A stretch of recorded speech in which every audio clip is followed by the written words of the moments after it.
Good morning, Tony. Good morning, G-Lane. What's going on, man? Hey, in just a moment, we've got Elliott Smith live from Johannesburg in South Africa. He's going to give us the inside oil on what the hell's happening off the field and on field. I'm looking forward, more importantly, to hear how his underpant collection is holding up. He said in that first time we chatted to him, he bought 11 pairs, and I'm going to Melbourne actually later today. Yeah, and I'm probably taking 11 pairs for the weekend. You know, I mean, you know me. You got a high chance of you just soiling each and every one of those. But yeah, he's away for 7 weeks, and he's only 3 weeks in, and so it'd be interesting to see what his mental state's like. It's a long time to be away because you go 7 weeks is I don't want to break it to you, but that's nearly 2 months of full away time. Anytime when you haven't like cooked a home meal or something, you're just craving some health or you might just go eat a head of broccoli, or you just need some goodness. After a while, just eating out every night, it can really just take its toll. And you can't just, especially maybe in Cape Town, but in Joburg, you can't exactly just jump in a cab and just take me for a drive. Let's take me to the nearest park. Is it just a dangerous place? It's a sort of thing it's a bit sketchy around the place, but is it just out and out dangerous? I think so. In my mind, you just walk out of the door of your hotel and you get carjacked immediately. And if you don't have a rental car with the flames that come out the side for the carjacking deterrent, then you're gonna get rolled. I had a mate who was over there for a work conference type scenario, and they had a big night out on one of the nights. And that time when you're having a big night and you just get this happens to me, get the wanders, and you go, I'm gonna bail to the Irish goodbye, and I can walk home. And so he was walking home, and he said a taxi pulled up and was like, "What are you doing? Basically, where are you going?" And he's like, I can't find my hotel. I'm lost. And the guy's like, "Get in the car now." And he's like, "I lost my wallet, my phone. I don't have anything. I can't pay you." He's like, I don't care, mate. Get in the car." And he got in the car, and he's like, "You're so lucky. Like, you were just wandering these streets in like the wrong area at nighttime. I just happened to see him and was like, what is this?" And because he's a big fella, he was over there for sort of a gym conference, I guess. So he works out. He's a big rig. So he's like, what is this massive white fellow wandering around through here? This is no good. Pulled him over and said, "Yeah, mate, I'll drop you off. Don't worry." That was good. Then a good citizen picked him up. A good citizen. Yeah. But then he got home and was like, "Geez, I don't even really. How did I get home?" He's like, "I think I got a taxi," and then was like, sort of pieced it together in his head and was like, "Oh no. What I did was got lucky. Yeah, got massively lucky." Yeah, in 1997, I hitchhiked around Ireland. Yes. And we had a great night out in Belfast. And in 1997, the troubles they were still troubling. They were still troubling. It was still bubbling away, and it was 4 of us that were hitchhiking around Ireland. Difficult to hitchhike in a 4, by the way. We had to split up. Yeah, almost it can only be a driver by himself, correct. And then you fool the rest of the car. So we had to split up, and we went to Belfast, and we were kind of naive. We knew there was IRA or whatever, but totally naively went into Belfast and had a couple of great nights there. The student life there was sensational. But then we lost a couple of the party, and one of them ended up wandering down Falls Road late at night with some girl and some random girl, and a army personnel vehicle, the armoured personnel vehicle, rolled up and said, "What the fuck are you doing?" Oh my word. 2 a.m. He was a big, tall peanut, shaven head, for all intents and purposes looked like he was part of the British Army. Yeah. And they're like, "What the fuck are you doing walking around here?" And they're like, he's like, "No." And then they basically escorted, they got out of the apartment, and 3 of them armed army escorted them to the flat they were going to. I mean, that's not bad service, really. Yeah, and then turns out it wasn't a flat, it was her family home, and in the morning he woke up and had breakfast with the family. Oh, nice. Yeah. Very Spud from Trainspotting, except he didn't shit the bed. Yeah. It's funny, every now and again you find yourself in a situation where it gets real and you don't even realise it's going to. We had that version where we were having a massive night in London and ended up, I don't know how we ended up there, but we walked down the Mall towards Buckingham Palace, and there's a big sort of fountainy thing outside, and if you're familiar with the area, you'll know that as part of that fountain, there's a giant golden lion, and we were, balls deep and thought, geez, it'd be pretty good to get a photo on top of that lion. Oh, no. So start climbing up the lion, and we're sort of sitting on it, and then out of nowhere we just hear a full, powerful man's voice being like, "Get down, and we're like, oh, and we look up, and they're not pointing them at us, but there's 3 or 4 guards with full machine guns who have run out, and they think they're spoiling some sort of plot to I don't know, Steal a giant. desecrate a monument, and I think we were in All Blacks jerseys. It might have been after a test, and we lizard kiwis, just absolute lizard kiwis climbing all over it, and we're like, oh man, hands up, weapons down, oh sorry bro, oh man, and like climb on down, and we're like, sorry man, and they just like couldn't believe that would occur to us, and we're like, what's the problem? Like, you can't. This is Buckingham Palace. This is like, you can't fucking do this. It's the Queen's golden line. We have literal terrorist threats here constantly. You guys, and we're like, how did you see it? It's like, this whole area is so surveilled, you dumb idiots. There's cameras everywhere you look right now, and you guys are like trying to climb up to get a photo on the line, which I've got, by the way. Got the photo, got the evidence. In the debrief for that, because obviously any sort of incident, there'll be some sort of log. They'll go, they'll say something. There's been an incursion on the front steps. Blah, blah, blah, blah. Stand down. Just a bunch of Kiwi lizards. Yeah, well, it was tense at first because you see guns and you kind of freak out, and they're like kind of screaming at you, and you can tell they're ready to jump into action. And they're probably as disappointed as us. They thought they were about to take down some sort of terrorist cell, but evidently it's all black terrorist cell. It's just 6 dudes with a few cells missing. All right, let's get into this podcast. We're going to go straight to South Africa and talk to Elliott Smith, but live from the Export Beer Garden Studios. This is the agenda for Wednesday, the 19th of August. The Agenda Podcast, the home of sporting nonsense and claptrap. Brought to you by Export Ultra. Right, joining the Agenda Podcast now, live from South Africa, from Joburg, and that is Elliott Smith from Newstalk ZB. Elliott, you're week 3 into a week 7 tour. You're not even halfway through this tour. How you holding up? Pleased to join you again, guys. Yeah, I was thinking it was 2.5 weeks since we spoke the first time, and we are still 4 days away from the opening Test match actually being played. It's been a long slog, but looking forward to getting some Test rugby. And I was actually thinking the other day, the old All Blacks, perhaps 1930, 1920s, they go on a boat for 3 months to get somewhere across the other side of the world, and then play for 9 months, and then get home 2.5 years later. So it's not quite that bad. Yeah, that's true. Are you sick of hotels yet? Are you sick of hotel food? Are you sick of not doing your own laundry?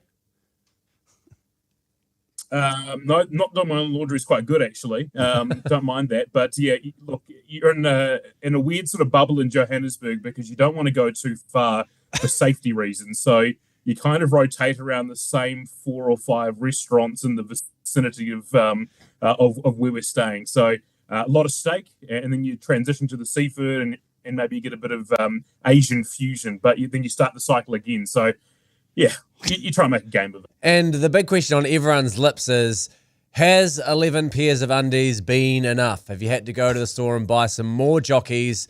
Did you nail it? Yeah, probably 3 or 4 short, to be honest, Tony. Had to go to the mall, emergency run on Monday afternoon, I think it was, to top up the supplies. So yeah, a few short because the rest are in the washing. So I thought, there's going to have to be an emergency dash to the mall. So we're all right now, but it was looking dicey for a moment. Well, you live and you learn, Elliott. There, that's experience. Now let's talk about this first Test match. The mind games, well, not the mind games, but the smack talk almost has started already. There's, for some reason, a South African journo brought up that they thought the All Blacks were exuding this. Changing the game for, what was his exact words, Tony? Something around like saving the game. Yeah, I think he said, they're trying to be Shawnee J. They're changing the game over here. They're trying to save rugby. The saviours of rugby, I think, was the turn of phrase. And I just feel like, it's not our fault we're trying to play rugby that is A, effective, and B, doesn't suck to watch. What's the feeling over there with the journos here, Elliott? Because, it seems like they've made up their own argument themselves and then are arguing against it and saying that South Africa are the saviours of rugby. Yeah, I couldn't quite figure out where that argument had come from because I scrolled through and thought, I don't recall any All Black or any All Blacks coach saying this, but it sort of felt like an argument with the own keyboard and going, I'm just going to get angry at something for the sake of it. I don't buy that. And also the time wasting thing has been so big over the last few days as well. Rusty Erasmus wheeling out Jaco Piper for a media conference to say that we don't slow the game down. Completely different to what actually Dave Rennie is on about it, which is getting the game going quicker and getting the ball back in play. So I think they're just sort of arguing at each other rather than the topics, and never more desperately has a game in a series actually needed to start than the kind of sort of shadow boxing that we've seen over the last couple of days, which continues. And as I say, still a long way to go. There's going to be more mud slung over the next few days. And speaking of the game, just a couple of days away, has the mana munching started yet? Has the who's who of the rugby glitterati started rolling in to the area? Everyone sort of sucking on the teat of this game. The Instagram influencers, the people rolling in, the ex-players, those tour groups. Has everyone started to pack out their arena? Absolutely, yeah, they're all incoming. So once the tour matches are out of the way, the stars come to play, and it's been an influx over the last few days. Just noticed the number of All Blacks jerseys around the mall earlier. The media contingent, which was I think 4 or 5 deep, is now about 15 deep from New Zealand media. So we've welcomed a few newcomers on board, I suppose, over the last few days. So we've taught them the ropes of the Johannesburg ways, I guess, to just to get them assimilated. But it's gone from being sort of a small affair. I suppose I saw that with the crowds as well, to what is going to be an absolute blockbuster in more ways than one this Sunday morning. Yeah, you guys are like the old dogs at Vietnam. You've done a tour, all these new fish coming in. You're like, you don't know what I've seen, man. We've been here for ages. It could be a bit apocalypse now by the end of it. But yeah. Elliott, let's talk about, we haven't talked to you for a couple of weeks, but obviously that game against the Sharks and Ma'a Nonu coming out and responding with the haka. That was a great piece of theatre, wasn't it? That almost overtook the entire game, and almost I enjoyed how a piece of New Zealand took over that game. Was it the same feeling amongst all the journos and the touring party? Yeah, it was really cool actually to see that Ma'a, one, was still playing, and two, was able to play the All Blacks. I mean, utterly ridiculous that he's still going at 44, like a decade after he retired from international rugby. But to go out and do that on South African soil, I thought was pretty special. And just I mean, he's not playing for the All Blacks, so it kind of just drove a stake into the ground as to why New Zealand are here and why this tour is being played. And I think there were a few people concerned it was a bit of a publicity stunt, but I think what it did do was just legitimize the tour in a way, and just go, okay, actually this does mean something. There is a lot of respect, even if Ma'a is now playing for the Sharks. It sort of, as I say, legitimized the whole concept. And when Ma'a started going solo to do the haka against the All Blacks, that's spine-tingling stuff. And it was just a shame that the crowd didn't match it, because I think they had 14,500. It deserved to be so much bigger. But what's the deal with the crowd? Multiple times. To go full Jerry Seinfeld, what's the deal with the crowd? How come there hasn't been big crowds at these games? In my mind, if we were getting teams roll through, if South Africa were doing a tour over here and they were playing the Blues, I feel like that would get packed out at Elliott Park. Bad example. If they were playing Northland or maybe Bay of Plenty. Well, yeah, but even in the Blues, you got half of the North Shore would roll on over. I just have to think that a travelling international team here would probably get better crowds than that. Do you think it's maybe too early in the season? People weren't ready for it. Is there any sort of formal reason given for the lackluster showing? Yeah, I think there's a few reasons. It's in the middle of these teams' pre-season, so fans knew that it wasn't going to be their top teams. Obviously, the Springboks weren't released for these games as well, and it sounds like the tickets were just too expensive for local fans. South Africa is not the richest of nations, and when you're asking to shell out a lot of money for a local B team versus the All Blacks, it just becomes something that's a little squeezed out. I mean, Durban was bucketing down for the 2 days prior, so they might have got a little bit of a warm up. I know it's Loftus Versfeld on the weekend. They got a decent warm up crowd for a walk up crowd rather from what they were expecting, because the conditions were so good weather wise. So, but again, I know for the Lions game, which is almost an afterthought now, sandwiched between the first and second test next week, they've reduced tickets already to try and get some people through the gate. So they are worried about it, but I think they're probably in a couple of years' time, or when they look to come back in 2034, potentially going to have to review the way they do this, because it was a bit of a shame that those games haven't quite set the atmosphere as much as you would have liked. Like even in the stadium, you don't feel like there's a an All Blacks style atmosphere. It's been rather flat. Even the Bulls was expected to be like that. They're very passionate about the Bulls in Pretoria, but the All Blacks kind of shut them out of the game, 24-0 at half time. So there was no real passion behind that either. And I think it's been one of the things that's been a shame from the series, is that we haven't quite got that big atmosphere as yet. But again, with the next 3 weeks, that'll be well catered for, I'm sure. Yeah, Joburg on Sunday. Well, I mean, obviously that game's probably been sold out for quite some time, I imagine. Yeah, it's a bit weird the wee Lions sneaky go back in time and play one more team in between the tests. It kind of seems like a bit of a who cares-a-thon, that one. You're going, and also who hasn't played, who's probably not likely to play, will give you a run. Get out there. There'll be a couple of those guys that will be holding the pads for the next few weeks after that who might go get a run. But yeah, it's a weird old timing, that Lions game. Yeah, talking about this Sunday, Elliot. We can't expect any more surprises here. Obviously, Artie returns into the team. Hopefully, we've got Will Jordan for the first time on tour, getting a start. Probably on one wing. Who are we looking on the other wing, do you think? Because fullback Damien McKenzie, they say he's coming back from his ankle injury.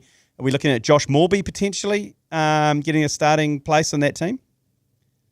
Yeah, I think Josh Morby will start on the left wing, and I think Jordan should be fine on the right. I saw him at training today, and he looked pretty good. Looked like he was moving about pretty normally. So that's a positive sign. McKenzie had a lot of strapping on his ankle at training today, but the word is that he's going to be all right, assuming he came through and recovered from today's training session well. But I suspect Josh Morby will start, which is a huge opportunity for him. He's only started one test match prior to this point against Ireland, and now faces the biggest test of his career against Ellis Park, against the Springboks at Ellis Park, where the high ball is going to be raining down upon him and the other two members of the back three. So I think Josh Morby, shone, and he had a couple of nice touches on the wing in that game against the Bulls over the weekend, just how lethal he is from an opportunity. So I quite like him getting that opportunity. I guess the bench backup will be interesting as well, whether they go with Whitney Anganofo, that power winger. And maybe a 6'2", but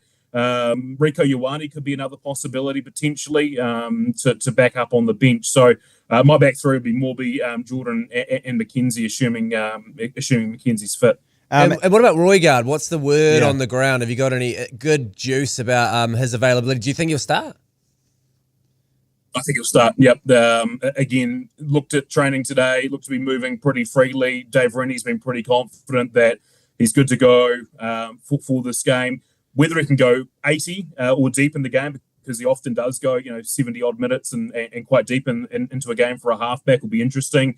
Cortez Ratum is still juggling an injury as well, PCL. So Kyle Preston will back him up on the bench. So I don't know that they'll go with the 6'2" necessarily, just because Roygaard may not be able to go as long in games as he otherwise would potentially. So that may mean they go with a 5'3" specialist halfback and some other backline specialists as well. Has there been a greater rise in recent years than Kyle Preston? I think the idea that he is... Wasn't he a roofer a few years ago? And the idea that he wasn't even starting for the Crusaders, and not even in a conversation of him being the Crusaders number one all year long, Noah Hotham running around and doing a really good job. And now you would say he's odds on to be probably on the reserve bench of the first set series of Springboks in the greatest rivalry tour. I would not have picked that at any stage. Even last week, I probably wouldn't have picked it. It really seems like one of the old school sort of throwback jump up the orders, doesn't it? Yeah, it does. And look, Rennie's so big on the key stats around the game and everything like that it feels almost like not a money ball approach, but just like full analytics, right? How quick is either the breakdown, how quick is his speed of pass, all that sort of thing. It feels like he's just zeroed in and gone, those are the stats we're after. So this is the guy that we're going to put in the role. And I kind of admire that. I think that's a good way to go about it. Is we can build the game around the kind of halfback that we want, even if he is only playing 5 minutes off the bench for the Crusaders. Do you reckon this just bunts him up over Noah Hotham in the Crusaders picking order? Or do you think the start of next year it'll still be business as usual down in our Crusaders land? Well, who knows? Who knows? A bit of metaphorical. Yeah. Speaking of other, Artie Sevilla comes in. He hasn't played any part in this tour so far. Do you think where does it weigh up in terms of as an advantage, or will he be battle hardened? Where do you sit on that, Elliot? Well, I think if he needed the rest, and that would seem to be the case, that he was a little burnt out and needed to have some time off away from rugby. He'd been playing roughly 18 months straight. If he did need that rest, and I'm sure that's indeed the case, then let's hope he comes in with that full rest and he's ready to go and hit the ground running. So I think he's the kind of player for the big occasion, the big game, and I'm sure. Seeing clips of him training back home in Wellington and things like that, and how in Auckland and how ready he's been for this series. So while it's been a rest of sorts, he's been keeping himself in pretty good nick. So I'd have no concerns about him being ready to play and lead a test match. And you think back to last year at Eden Park and how big that game was, and what he was able to do there, and the late turnover and everything like that. He was a machine in that game. So. Yeah, as I say, a man for the big occasion, and I'm sure he'll rise to it on Sunday morning. Yeah, I didn't like the sniff of the rest at first when I first heard it, and I'm happy to be proven wrong as it's progressed and how the tour has sort of gone on. It's been nice to keep a little bit of powder dry, and even with Roygaard, Will Jordan, we haven't seen them. It's kind of like we've got a few little ta-das. It's a few ta-das when they roll out. They go, shit, I forgot about these guys, and it's actually quite canny from the All Blacks. So I'll go on the record and say, I was wrong, and I withdraw and apologise. And just the last few questions around possible team naming. American dad Luke Jacobson, you think he's going to hold on to number 7 for this first test? Yeah, I think so. He's been the guy for Rennie all through the test matches so far.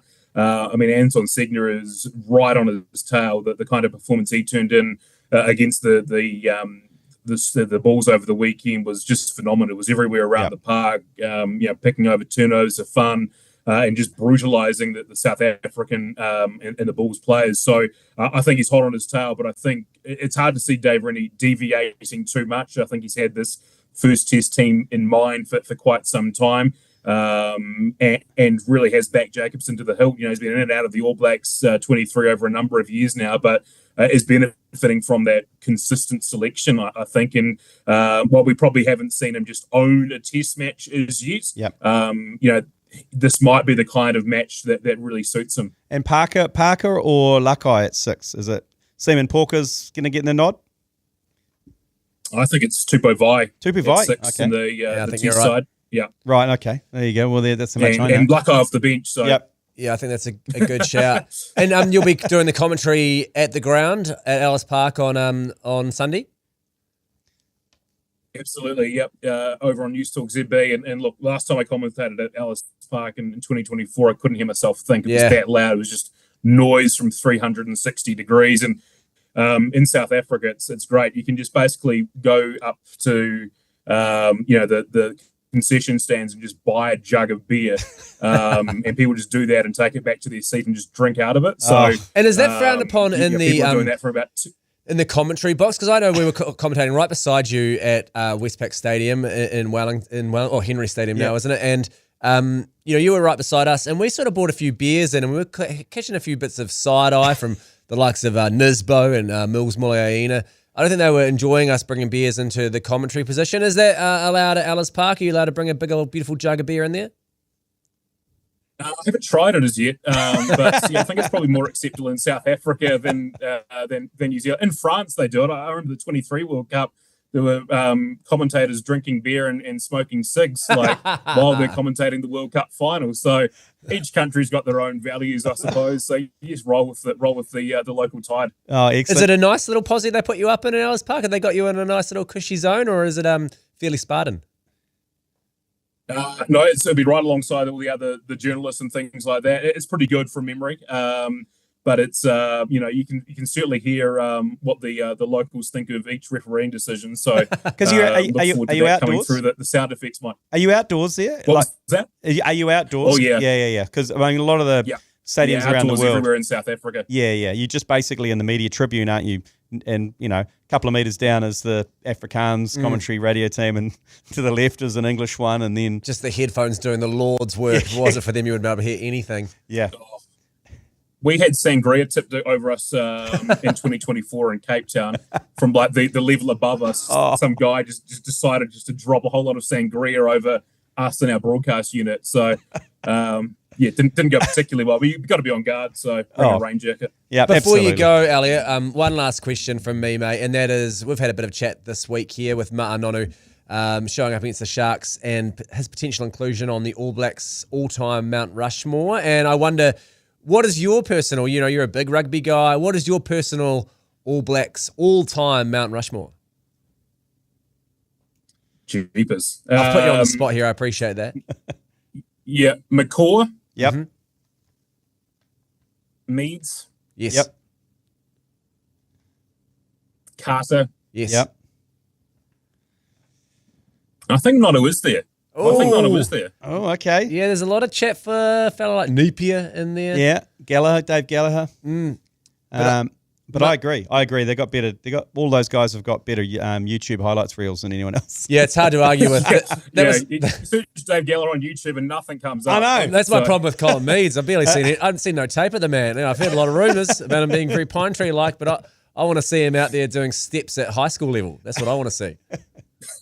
Hey, Elliott Smith, thanks very much for joining us. Late night there in Joburg. Stay safe out there and good luck for the call this Sunday, 3 a.m. on Newstalk ZB. We'll also be calling it as well on iHeartRadio and on Radio Hauraki. Take care, mate. Elliott, and we'll be in touch a bit later on. Keep the underpant tally going. Let us know how you roll. See you, mate. See you. Well, it was great to talk to Elliott Smith, wasn't it? I mean, what a guy. I knew he didn't pack enough undies. Yeah. I absolutely knew it. There's no way. 11 is just too few. Yeah, and it's you get a small peek into touring life when you call Elliott. It was late at night there, 11:30 at night.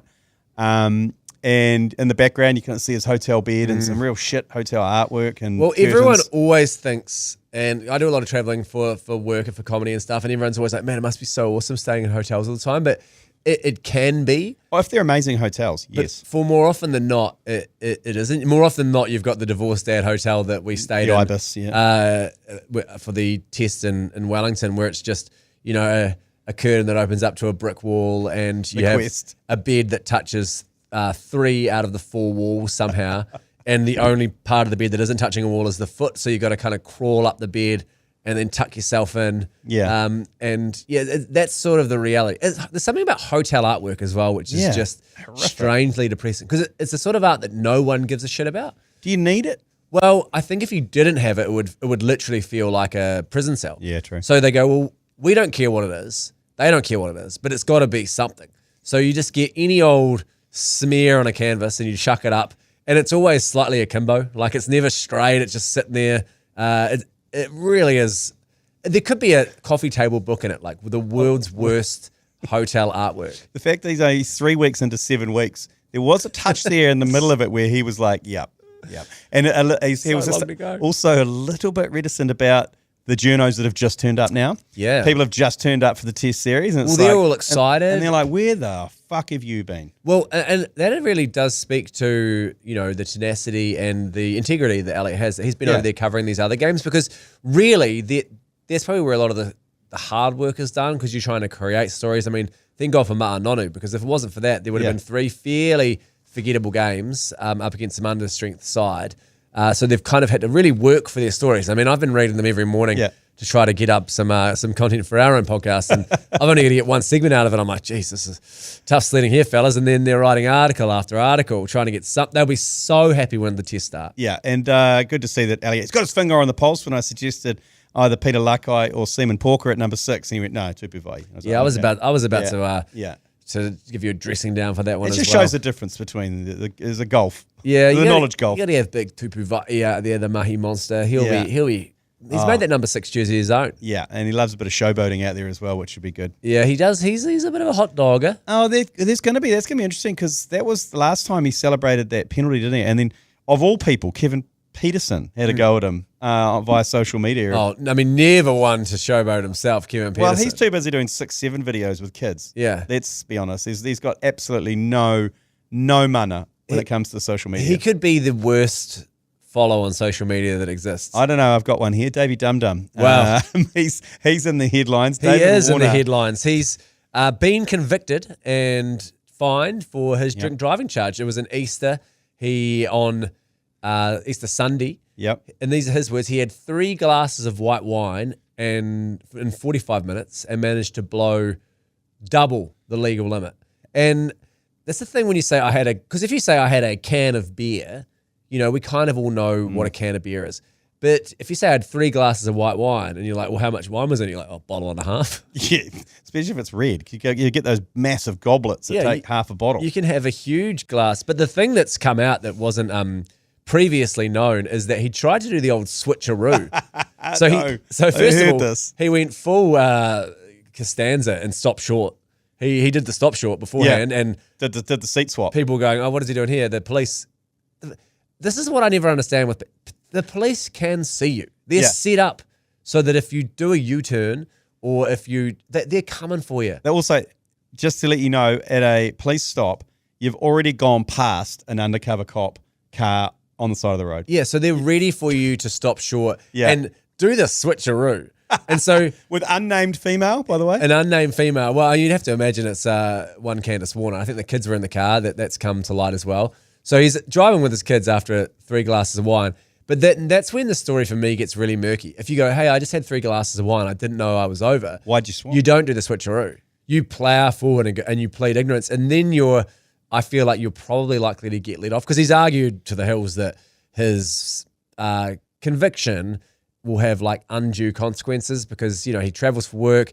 A lot of the times he plays in countries that don't have alcohol, that don't look favorably upon alcohol. So in Pakistan. In India, these are his arguments saying that the fact that he's got a drink driving conviction will hurt his chances of earning future earnings. And I think, Matt, if you haven't got enough future earnings by now, what are we doing here? Yeah, what are you doing? Anyway, the best piece of footage to come out of it is obviously him falling flat on his face outside the courtroom. Yeah, I think we've got the audio of that here. Attempting to avoid a random breath test, then recording a reading of more than double the legal limit. Australian cricket icon David Warner hasn't just had his reputation bruised. The 39-year-old took a tumble outside a Sydney court today after being sentenced for drink driving. Do you think young people still look up for you to... You all right? I love the guy going, you all right? It's great. Seek out the footage. It is so amazing. He's a classic, just every now and again, you'll get done by a difference in height on the sidewalk. Yeah, on a I can tell you what it was. There was a tree there. Yeah. And the tree root had raised one of the slabs up just slightly. Just ever so slightly. And his piss catchers that he was wearing, because he was dressed up to the nines to impress the judge. So he's got his favourite piss catchers on, and his pitch catcher just catches the edge of it. Yeah. Just during the question of, should youngsters still look up to you? The guy going, are you all right, mate? It's very funny. He tries to remain composed, but there's a few things where you cannot look cool doing. One of them is unexpectedly falling. Like anytime you go, your true self emerges, and the other is getting a fright. Like if someone comes from behind a tree and it's like, you go, and then you're like, whack. There's no way to, you might try to turn it into a jog. Like often if I sort of trip, if I'm walking, you try to turn it into like a little jog, like you meant to do it. Yeah. But it's a true humiliator. And he also, I don't know why he took this line. He's walking to the car and he's sort of acting like a mafia don coming out of he's fully in a tux, full dress tie and, stony face, walking to the car, not answering questions. You're like, mate, I think it would actually do you well to just stop and go, hey guys, listen, I really cooked the books here. Shouldn't have done it. I think it's a good reminder of everyone. Like, just remember if you are having like one or two, it's actually like, it's not that much and you can really do a lot of damage. So I'm sorry. Do you think he should have been more raw and honest? I think he should have been more like this podcast should have been incredibly vulnerable. Can you hit the music and can you just give an example of what David Warner should have done and what he should have had someone behind him with a Yui boom? Yes. To kick this off. Yeah, no, listen, it wasn't my best day out there. I had a couple of glasses of wine, but I just misunderstood how easy it is to have one too many, and I really let myself down. I panicked, so I changed seats with my wife in the driver's seat, but that was an error and I should have owned it. And it's actually a good reminder to everyone to just look out for others because you can really destroy people's lives. So I appreciate you coming out to take the time. I am sorry and I will put this right. And just want to remind you all to go home and give your dad a big kiss on the lips because he won't be here forever. Okay, you're doing really well, but you went a bit too honest at the end. Yeah. Just sometimes you can have a bit too much honesty and raw and honest chats. Yeah. Not open mouth, just like just a wee peck. I didn't say open. I didn't. don't suggest open mouth. I mean, the open mouth would be aggressive. Go home tonight, everyone, and if you're visiting your dad, go in for the open. It would shock him. Go in. It would absolutely rattle his cage. If I saw my dad the next time I saw him and just leaned in and gave him an open mouth kiss, it'd be hard to come back from. Do you know, I know exactly what he'd say. He goes, mate, you've been spending too much time in Auckland. 100%. Jeez, I don't know what they're doing up there in bloody Auckland, but down here it's a fair man shake. Thank you very much. I'd love someone to give that. I mean, it's an adventurous play. It's a bold play. It's the kind of thing they do on Jackass. You know, there's one dad they torture. Old Phil Margera. yeah, they just torture. Get Margera to give his dad an open mouth kiss. He probably would. Yeah, it's a real I'll say this: if I got to be, a 7-year-old man and my son hit me with an open mouth kiss, I'd bop him straight. You get an immediate left hand jab to the face.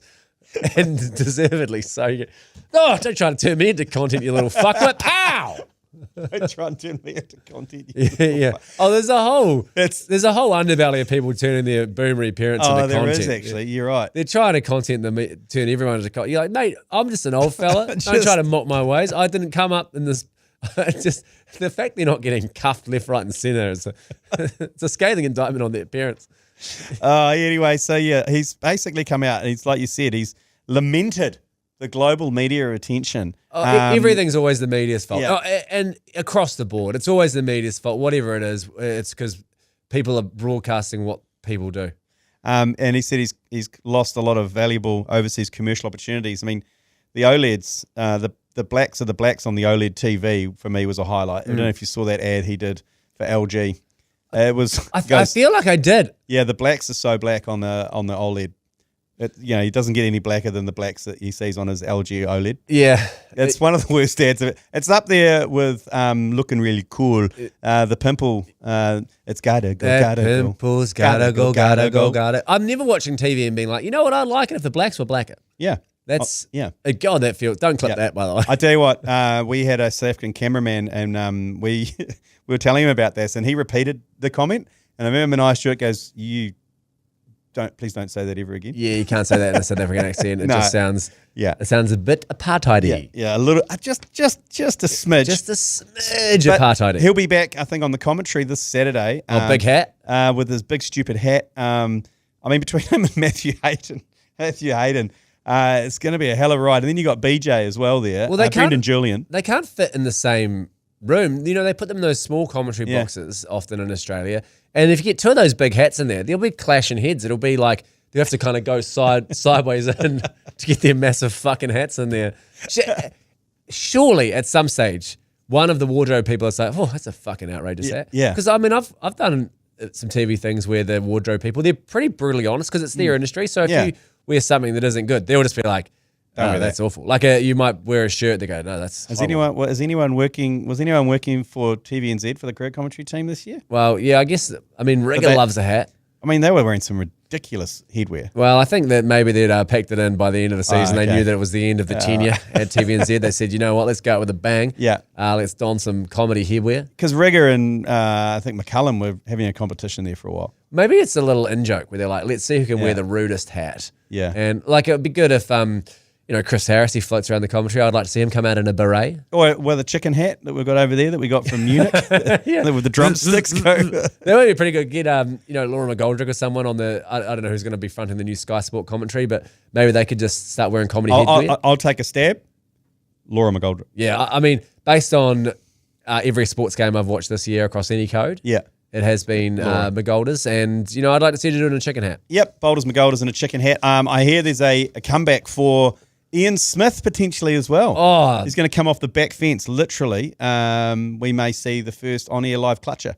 But he's apparently been given the nod. So too has Simon Dool in his new lid. Wow, is this hot off the press? No, these are rumours. I'm being blown away. These are rumours. Ian Smith scathing in his criticism of Sky Sport when he left. I feel like he burned a few bridges. I think he may have left yelling, "You need to be this and that to be in a commentary team now here at Sky." And he was neither of those things. Well, you're right. We certainly might have the first clutcher. We've got to be careful if another 2019 would do him in. Surely. No, they're bringing back the old team. Scotty Styris apparently is going to the pig is going to make an appearance. Oh, so it's good to know that people go, make New Zealand great again. Look like they're trying to do it in the cricket commentary. Yeah, but of course we're obviously still around as well doing the commentary on iHeartRadio. So if you do get sick of the old crew boning on about the same old things, you can come over and listen to the Biscuit 11 that we'll put together, no doubt, for the 100th time. Yeah, we'll put together the what was the one someone asked us if we'd ever done it? Put together an 11 serial killers. No, there was a yours please that came through. Certain types of beer. Yes, and I was shower beers. The whole time I was like, this seems like we did it on day one. Yeah, airport beers, shower beers. Yeah, it was the easiest. I was like, this is just simple stuff. Golf beers, boat beers. I love it when we shotgunned beer. If your first beer, you get to an event late and you just drop a key into it. It hits smooth. Oh yeah, the shotgun start beer at a golf tournament. Yeah, are you all fair with the I don't know what it's called, but it's like a little piece of plastic, a little tube, and it's got a straw that comes in halfway. Yep. And you'll put it on the top of a bottle. Yes, I've got one of those. You take your finger off. I'm not quite sure what it's called. I've got one. It's basically a straw. It's a fancy looking straw. A fancy strawpedo. Yeah, and you just remove your finger and it allows air, and you can just. You can Operation Deep Throat the hell out of it. It's basically a vortex for old people like me who can't nail the vortex. You can't get the vortex mega howler going. I can't get the mega howler going. And I just do that hand signal again that you're just doing? Yeah, nice. Yeah. Just to describe this, if he's cupping the balls, he's waving it over his face. No, that's me holding the napkin to stop the spilling is there. The napkin's there, and that's me doing the... Speaking of cuffing a bloke, if someone was doing a vortex and they produced a napkin to stop the spillage, that's when you get a left-hand jab straight to the noggin. Speaking of consuming beers fast, when do you think the last time you did a beer bong was? That's a great question, actually. I think I did it down in Christchurch when we did one of our Export Ultra beer deliveries. Oh, nice. Flat drops. Or did they just have one by the door? Yeah, it was pretty musty. You run the hot tap just drop a knee. And you got to run a hot tap every now and again. And that's just beer bong care 101. Like every so often, just run some water through it. If you can boil the jug, and give that a crack. But just the must on some of those old bongs from my youth. Did you used to do the foam elephant as well? Like when you finish the bong, like point at the guy's face, and then point it, and then puh, and just send the rest of the foam back at them. Yeah, well, the greatest is not only the person who's poured it, but you do it yourself, and then you just, if there's an unsuspecting person, perhaps they're putting in some spade work with a young lass, just point it right at his face and go, wha! I haven't heard the word spade work for quite some time. Neither have I. For quite some time. Oh, Jesus, I'm breaking microphone. You've just snapped the microphone arm off. Well, this happened during the commentary, and something's got to go. What is going on here? I mean, are we on the bones of our ass here? Is this You were manhandling that microphone like nobody. You're gonna There's no thread on this. You're gonna have to hold it like Freddie Mercury at Live Aid now. Well, so this is how I had to end the rest of the commentary on Sunday morning. Is the microphone that you're currently using? I went to slightly adjust it, and the whole thing came off. And now I'm having to Freddie Mercury again. Can we get some fucking screws? And I tell you what, Mike Hosking doesn't have to deal with this shit. He's up there in his ivory tower. He is in his ivory tower with Chris Luxon in there. By the way, Wayne Brown was in it Newstalk ZB yesterday. Do you know he rides a full Ferrari? Yeah, that doesn't surprise me. That's very John Banks. There was what is it with Auckland Mayors and Ferraris? Because John Banks used to have a Ferrari that used to pest around in as well. I guess I always think it's not what a politician should have because it's not very man of the people. Like at least a mayor's I suppose they're voted 100%. in. They're voted in. Yeah, but I mean they're exactly that. But you kind of think I don't want to position myself above you. Or maybe did they see it as like aspirational, as people are like, oh, look, this guy's got his shit together because he's driving a Ferrari with a blonde-haired woman in the front seat. But a 70-year-old driving a Ferrari is a bit desperado for me. Yeah, it was a bit desperado. It was very midlife crisis-esque. Just get an Lexus like all the other old people. When I get old, I'd like to drive, first and foremost, a mobility scooter. I can't wait to get I'm going down the shops. I'm hitting the mobility scooter. I'm all over the road. I can't get drunk driving a mobility scooter. My granddad at Mount Maunganui Bayfair Mall was an absolute menace, and I went down to Bayfair Mall, and firstly he goes 100. He went 100 miles an hour down. I was like, wait up, like I'm walking with you, and he'd just fuck off like 300 meters down the road. He's got bogeys to rip. He goes, I'll see you at the supermarket. So like 10 minutes later, I'm in the supermarket with him. He's cutting every corner, every end display was getting, but he was completely oblivious, and I'm just behind, just picking up all the nappies on the display. The back wheel does protrude, and so I'm picking up. I'm like, well, can you take? You need to go wider the corners. What? Don't tell me what to do. And I was like, okay, fucking hell. And then it's basically just dodging his way through the supermarket, just knocking everything over. But the people in Bayfair, the supermarket, they very used to it. They were like, thanks for going around and picking it up. It's Mobility Scooter 101 Bayfair. That is it's the spiritual home of the mobility scooter. Yeah, and he actually paid the price a couple of times where he took a curb too fast. Like he rolled it. Yeah. He wouldn't slow down when he was hitting the curb. I'm not laughing at your particular. No, but it's true. But rolling a mobility scooter, the injuries must have been horrendous. Oh, it didn't have a roll bar either. So it's just gone straight up on its side from hitting the curb too hard. You got to slow down. It's just like cellophane thickness skin hitting the asphalt. It must have been. And he was an old farmer from Tikawiti, so he was used to the 4x4, actually more horseback, 4x4 later on in life. But he just treated the mobility scooter like it was some sort of farm utility He was ripping vehicle. around. It really is no care for a few scratches and dings. Yeah, he was throwing hay off the back while going down to feeding out while he was going down to Bayfair.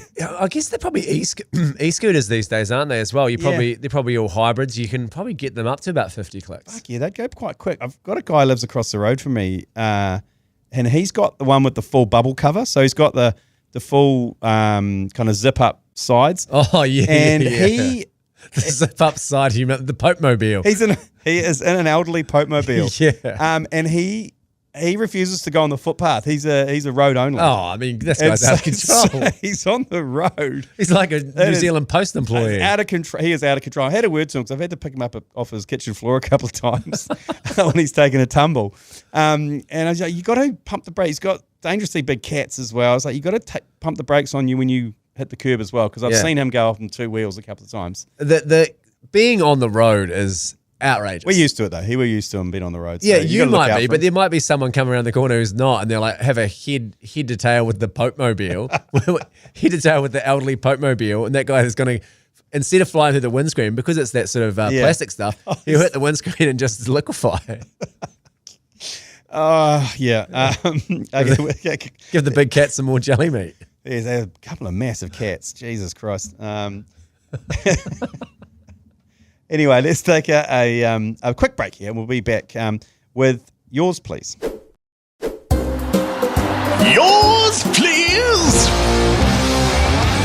Brought to you by Export Ultra. Radio, before we get into the Yours Pleases, don't forget whatever platform you're consuming the agenda on, whether it's Apple, Spotify, or iHeart.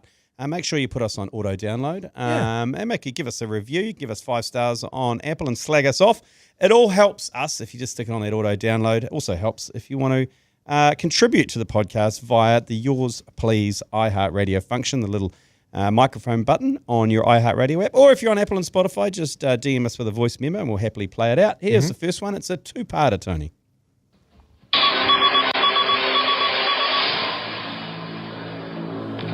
Rami passed the breath test. Oh, I'm good.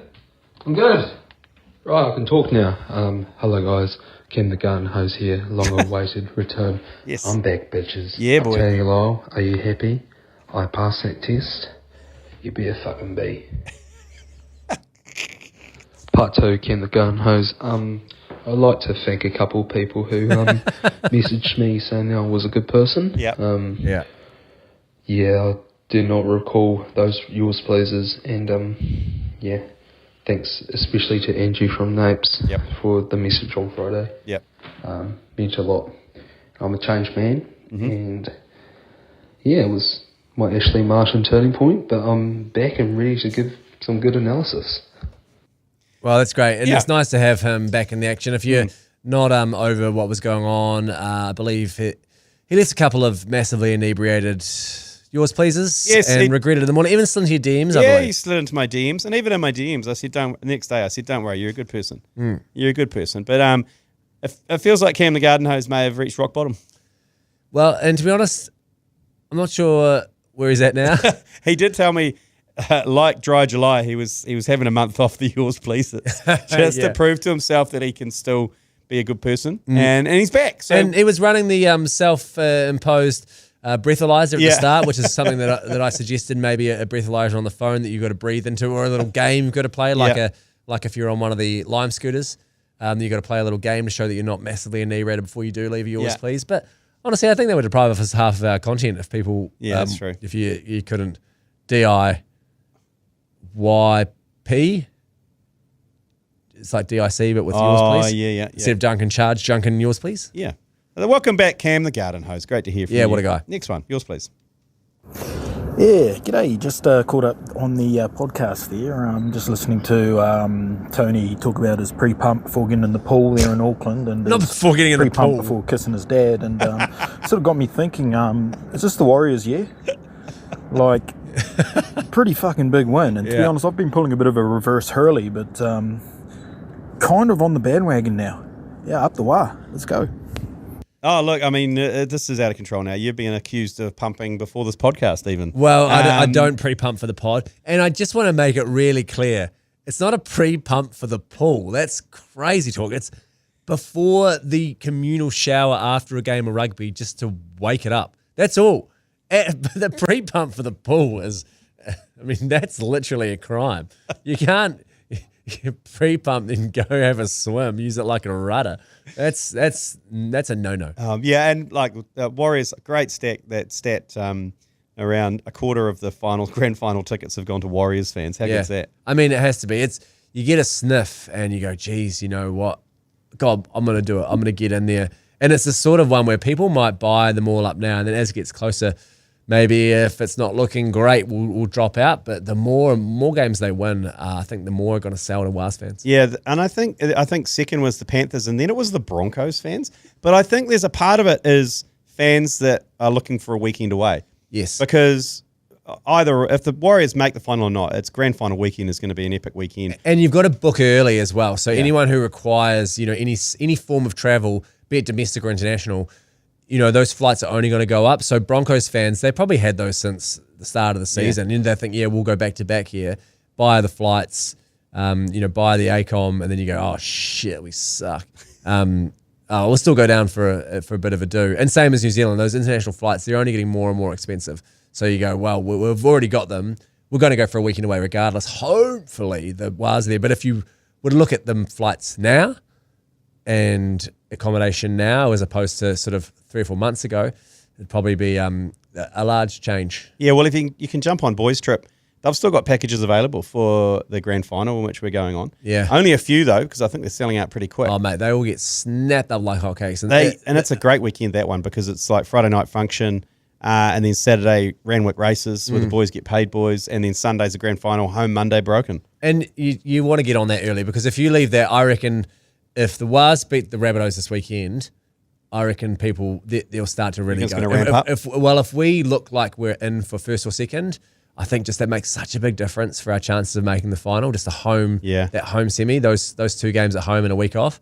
I think that'll be the decider for a lot of people who are on the fence right now. They go, you know what, I'm in there. Yeah, we'll get onto it. Go visit boystrip.co.nz and you can join us, Mania, myself, Jeremy, all over there for the grand final. No matter what, we're going to be there. So next one, yours please. G'day, you GCs. Loving your work. Good stuff. Hey, just finished watching the Netflix doco Quarterback. Yeah. It was mentioned a few times during the doco. Is quarterback the toughest position to play in any team sport? Your thoughts. Cheers. Bye. That's an interesting question, actually. Nothing else springs to mind immediately. I mean, it's arguably pitcher in baseball is it's so much depends on you. But they have so many pitches though. They have closing pitches, opening pitches. They got a quarterback, if you're good, you're on the whole time. You are in terms on offense. On the offensive line, yeah. And you need to know all the plays. You've got to be, sure you can have the full clear file on your wrist like they have, but you've got to be over so much of it. So much depends on you. If you have a bad day, your team's got no chance. It's probably a pretty good argument. It is, because everything is on you as well. Everything. Like if your team's not going well, you're getting the blame. Yeah, and I'll say this with the caveat of, obviously there are some sports that we're not as familiar with as others, like that one they play, I think, in Afghanistan, and they ride around on horses and they use the body of a goat for a ball. Like we're not quite sure of the intricacies of that game. So there might be a position in that game that is more important than quarterback. But It's the best of my reckoning, just straight off the top of my head. I reckon it probably is. If you go and watch that quarterback, they've introduced radio comms into the helmets of the quarterbacks, and the coaches can talk to the quarterbacks. But they put a microphone in the quarterback's helmet, and it is the most indecipherable shit you can ever hear. And that's why you see the quarterbacks put both hands to their ears, trying to concentrate on what, and all you can hear is. And you see, I don't necessarily know if I like that. I think that I like the idea of them when they're out there, they're just hearing their heartbeat and the roar of the crowd. You don't want the idea that there's some punisher, kind of like on F1 being like, box, box, box, box. Yeah. You just like it that it's just the quarterback and he's... But they did say that. The quarterback was like, I couldn't hear anything, so I'm just fucking here to play ball. And by the way, Buzkashi is the national sport and traditional equestrian sport of Afghanistan, where horse-mounted players compete to grab and maneuver a headless goat or calf carcass instead of a bull. So it does exist. I wasn't being massively racist. It's a true sport. And a hell of a watch. I thought that was just the head of a goat, but it's the whole carcass. Yeah, they whip the head off. I guess the dehumanizing beheading so that you don't feel not as connected with it being an animal anymore because it's just the sort of... I think I'd rather the flailing limbs. I'd rather try and kind of collect the head rather than all the limbs. And pretty small though. I mean, you're on horseback, so it's like, polo, you got to have a big stick. You're just running around throwing the carcass to and fro. Is it a kid? Yeah, I guess so. I'd probably say fully grown man on the back of the horse. Yeah. Next one, yours please. G'day boys, Henry from Perth here. Another one. To do with the chat about the fucking different colour hair, like the grey streak, I've got a mate with the exact same thing. And he said to me once, it's to do with at birth, like when you're getting pulled out of the womb with the tongs or whatever, it bruised your scalp. And so, like, it's just a different pigmentation because the fucking cells are dead or some shit.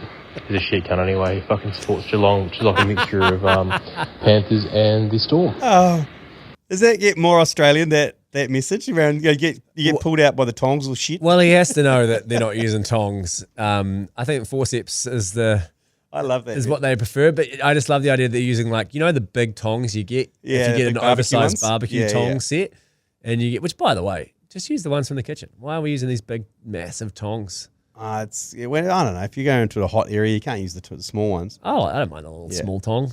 That's a great message. That one. One of the greats. So you reckon the tonging, when they tong you out, I reckon they bruise it or some shit, and it kills some cells or somebody's a shit cunt anyway. Well, that doesn't make sense until you see, there's some people when they've got like a big birthmark all over the side of their face or something like this. Yeah. They haven't been tonged up the whole side of their face. That started because O'Queefy has got like a lovely little grey swirl in his fringe. He's got a Cruella de Vil. Yeah. It's beautiful. Anyway. I think it just makes them look more distinguished. There's a few people that have them. I think maybe Mick Dreamy from Grey's Anatomy runs a little bit of a spurt up the front of the face. Queefy a bit upset he wasn't involved in all the Australian-Japan games.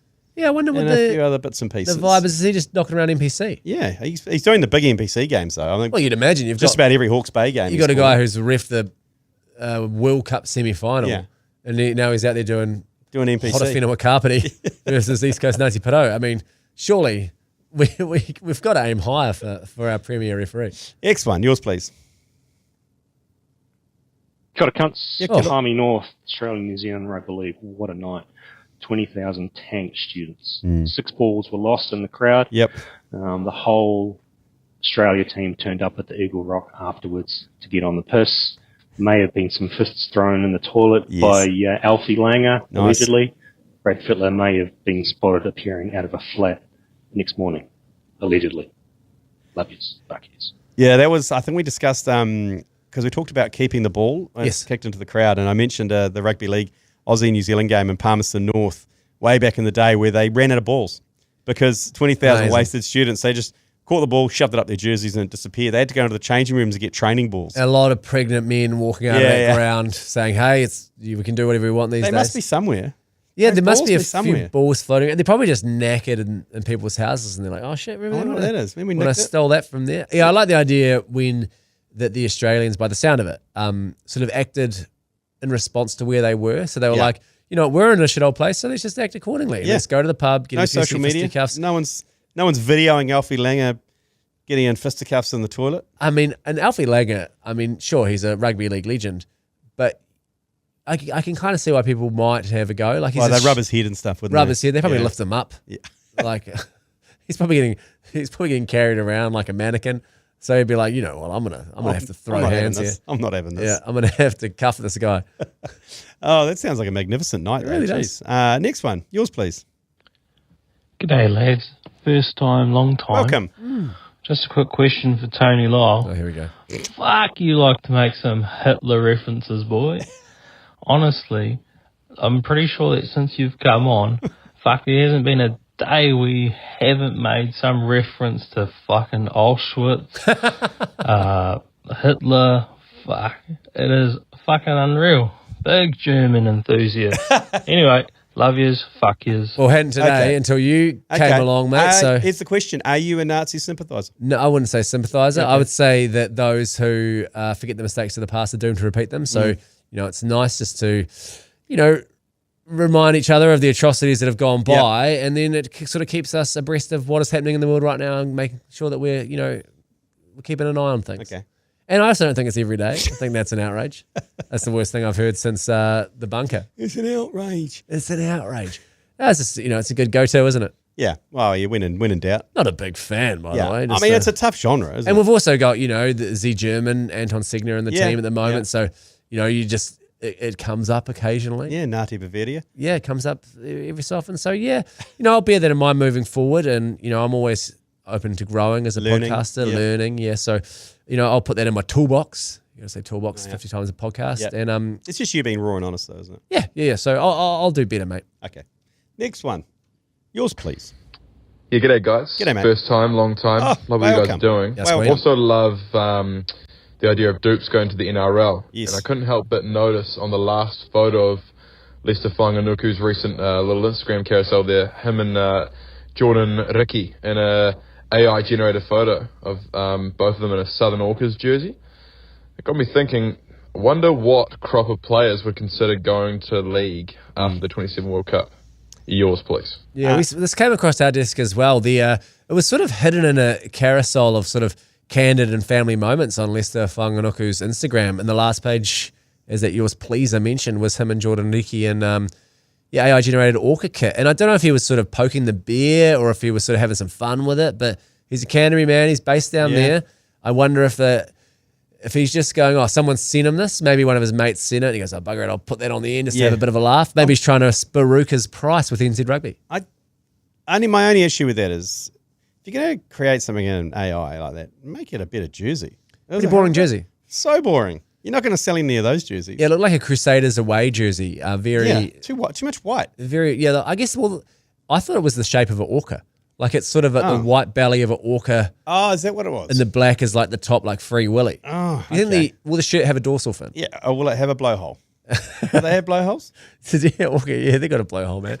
But a dorsal fin, and at the start of the season it's erect, and when a orca's been kept in captivity, the dorsal fin folds over. Flops, so if they don't make the top 8. Well, I mean they're playing it into a stadium. So if they play at Tikaha, it flops. And if they're playing outdoors, it becomes erect. Goes up again. Yeah. To his question around players, I reckon Lester Whanganuku is a sitting duck there. Oh, absolutely. In terms of someone who can play 7 or inside centre or wing, that is your ideal. Now, there's a winger who's running around at the moment for Auckland in the NPC, and he must be nigh on 2 metres. He's so tall. And when I was watching, I was thinking, this guy, there must be league scouts out there going, let's get this guy. He was very, very handy. I don't know his name, unfortunately, so sorry about that big fella, but a big 2 metre tall winger with pace and skills. Any NRL club is like, let's get him on the end of the line. They're under the up and under. He's got it, whoever that is. I'd say he must be, surely he's had a conversation. Yeah, I mean, there is any number. Current All Black squad, are we going to talk about here? Current All Black squad potential. I mean, Leroy Carter, I would say. He loves the contact. He loves tackling. He loves the boomfer. Well, even Sever Reese, I imagine him on the end of the line, sort of a Brian To'o type of character. And him, quick dummy half, he'd be dangerous close to the line. And Leroy Carter, again, I think him at dummy half around the ruck would be a menace. I think Geordie Barrett and Quinn Tupaia are probably, in terms of centres. Yeah, well, Geordie Barrett's done some training with the Melbourne Storm. He's hit over and done a sort of, I guess he's trying to broaden his game. I know he's putting a bit over there, sort of seeing if he'd cut it. But I mean, harder. We don't see many Brad Thorn come transition over to a lock forward for the All Blacks. Don't often see it the other way. You don't often see an All Black or a Union lock then go and play in a forward pack in league. But yeah, I think it definitely will. I mean, I'm immediately thinking of a guy like Ethan Blackadder, just, tackling and putting in hits all day long. I reckon he'd go all right. Yeah, because those big bodies. Yeah, big bodies, but in league, you don't need to be over 6 foot tall like you do in rugby. No. And rugby, obviously, height counts for a lot in the line out and stuff like that. So invariably, anyone in the kind of either back three or second row has to be over 6'2" or 6'3". Yeah. Whereas in league, Aaron Clarks of the world, who are just a big ball of muscle. What about the Samsung 50-inch? Oh, yeah. I can imagine him coming off the back fence would strike fear into the hearts of any opposition. Tava turnover, obviously. We mentioned him. He'd be quite epic at that, I reckon. He'd be unreal. Yeah. I think he'd be a sitter. And any of those sort of players, the hard-running, big tackling players. We're talking about inside centres, wingers, and hookers, potentially. Yeah. Sort of where it sits. Although then you could imagine a guy like Damien McKenzie at fullback would transition over beautifully. Yeah, and he's not scared of contact either. Even Will Jordan, you think coasting through from the back. I think there'd be plenty of place for him. And obviously people like Cam Roigard, who I think as well. I think he trialled at a young age for an NRL club. He was brought over there. I know TJ Perenara. I know he's sort of a bit older. I think he also might have trialled for the Melbourne Storm as well. I think so. There's those sort of players. Halfbacks probably plenty of space for them. Righto. Geez, that was almost like actual. That was like real. Thought we had a stroke there. We sound like actual people. We got one more. And that's it. The towel's been thrown. She's go and listen. Too much actual sport content. Mel's thrown in the towel. Yeah. Go back to kind of double pumping. Okay. We'll be back tomorrow. Hopefully tomorrow. Working on big battle of the bridge this weekend. Yeah. North Harbour versus Auckland.